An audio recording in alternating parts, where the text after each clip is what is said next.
Hello Internet! Gino, aka That Pinguino, here again with another deep look. This time I'm going to be taking a look at Mass Effect 1 for the Xbox 360, and the thing I'm going to be focusing on today is the combat system of Mass Effect 1. So, I guess this combat system wasn't so beloved because it ended up getting pretty radically changed in Mass Effect 2 and 3, but I love it. It has a special place in my heart.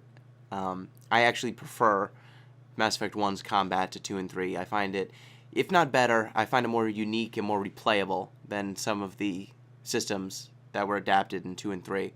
And one of the things that really jumps out to me is kind of that Mass Effect 1 is a bit of a loot game.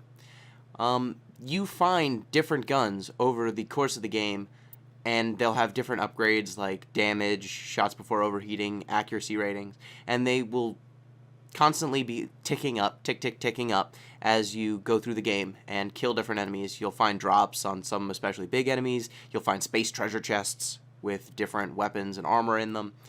And so you're constantly progressing in terms of what your guns can do. Now, in later games in the series, your guns will control completely differently. Like, some will be 3-shot bursts, some will be full auto, some guns will shoot kind of machine gunny. They'll be pretty different handling, and in 2 and 3 they also adapt a system where every single gun has a different enemy armor type that they're good against. In Mass Effect 1, it's pretty much one gun will be strictly better than another. However, constantly finding strictly better versions of a gun is fun. It's fun to keep progressing and find that I got this Stiletto 6 and it's way better than my Stiletto 5 was. And then I find a Stiletto 7 and I'm like, ooh, this is even better. So even though the actual act of shooting in Mass Effect 1 not as fun, it is fun to see the progressions and to see the numbers go up. Another cool thing is you've got upgrades. This carried over into 2 and 3. However, in 1, the upgrades get a little bit crazier. Like, you've got things like polonium rounds that do toxic poison damage. You've got ammo types that deal more damage against biological or synthetic enemies. You've got things like cryo rounds that this eventually became a power that you use. In this game, it gives you a shield bypass and your opponent gets an accuracy decrease. There are fire rounds. There are concussive rounds that actually deal higher physics damage, so you can knock things down and cause them to kind of ragdoll over. And the sum of all these different weapon types and armor types and bullet types is that all of these upgrades lead to your guns actually playing considerably differently depending on what upgrades you choose to pick. Another cool thing about the systems in Mass Effect 1, the weapon systems, you can use every single weapon you find.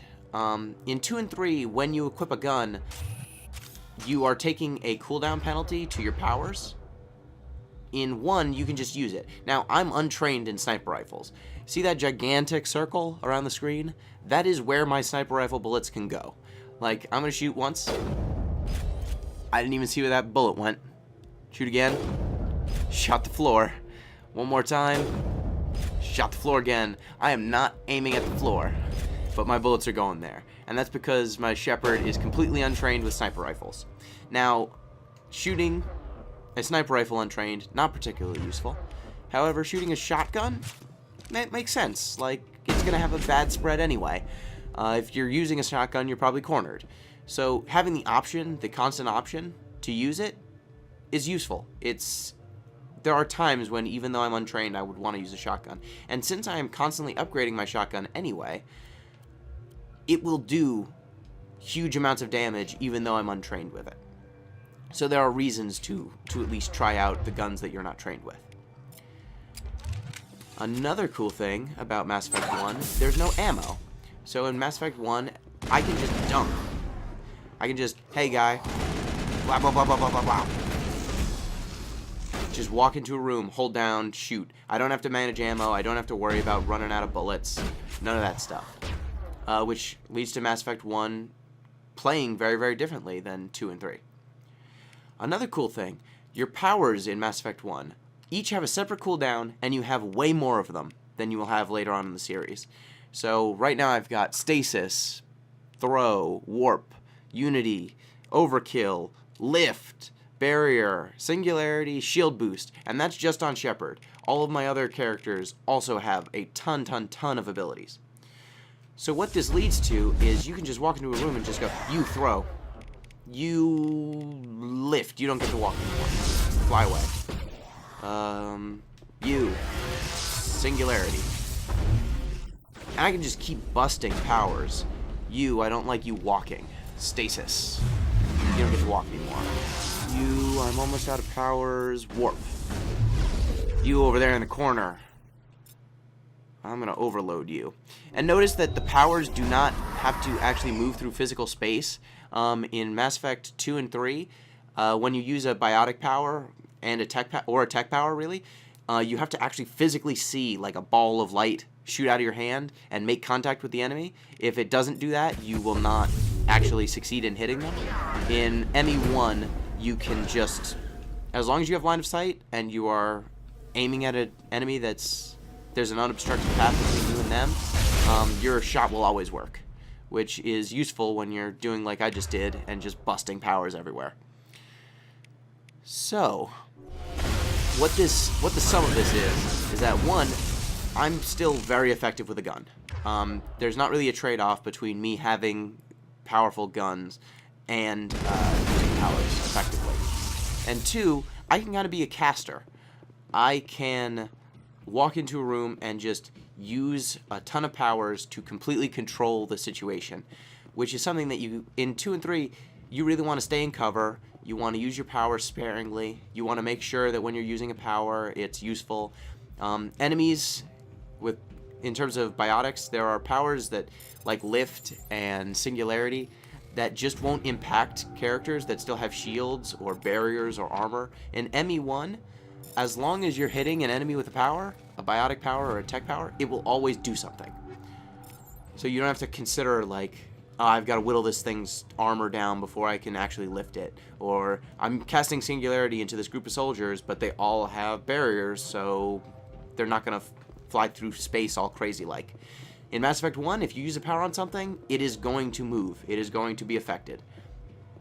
Which is, it's a real bummer playing an adept in Mass Effect 2 and 3 if you're playing on any difficulty higher than easy, because you'll often find that characters with armor are just everywhere and your powers don't do crap against them unless they whittle down whatever armor that enemy happens to have.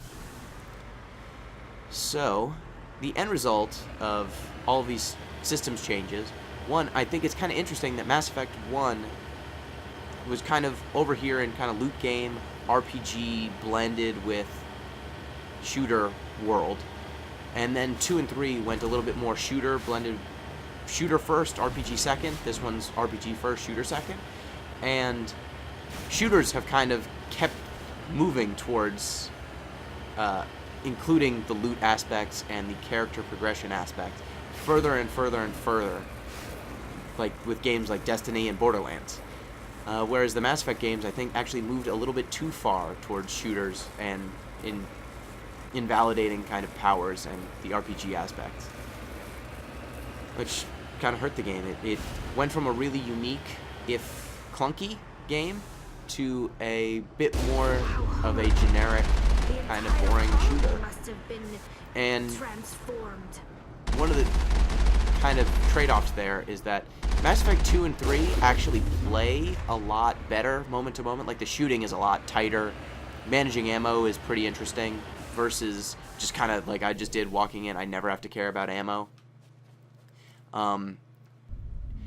The actual act of finding more ammo and using your powers more judiciously, having certain powers only work against certain enemies, makes the tactics a little bit... You have to make a few more decisions in 2 and 3. But in 1... you just feel there's a great power rush when you are just using all your powers all the time, when everything you have is always effective, for the most part. There are some bosses that won't be affected by biotics, but other than that, if you've got a powerful biotic, you can just use it, and that's really cool. So I really enjoy Mass Effect 1. I find it a lot more replayable, just because all of the powers you've got are really radically different. If you are playing a engineer or a tech class, AI hacking and overload and sabotage, like, they are a lot different than walking in and starting to make people fly through space like a Jedi. If you're playing as a soldier, like, the gun powers, the gun kata, are a lot different than, you know, spamming a room full of crazy blue light. And so every time you replay Mass Effect 1, it can actually play a whole lot different depending on what kind of class Shepard is, because guns are secondary in Mass Effect 1. And so I think it actually, even though the shooting is not as compelling, I think it ends up feeling like a much more unique game, and it's a game that I really feel like every replay is a little bit different and a little bit more fun. Whereas I rarely replay Mass Effect 2, and I can't really bring myself to replay 3. And the way the combat feels is a part of it. And so, I hope I've encouraged you to maybe take a second look at Mass Effect 1's combat. It may not be as polished as 2 and 3 eventually get, but it is certainly not intrinsically bad. Some of these things might seem like mistakes, like the cover system's bad. It's not perfect. The running and some of that stuff is a little wonky. But there's some charm here, and there's something to this system that I frankly wish that they had brought back. So, hope you enjoyed this little walk down memory lane. Combat system in Mass Effect 1, still really cool. You should check it out if you get a chance. So, till next time, peace!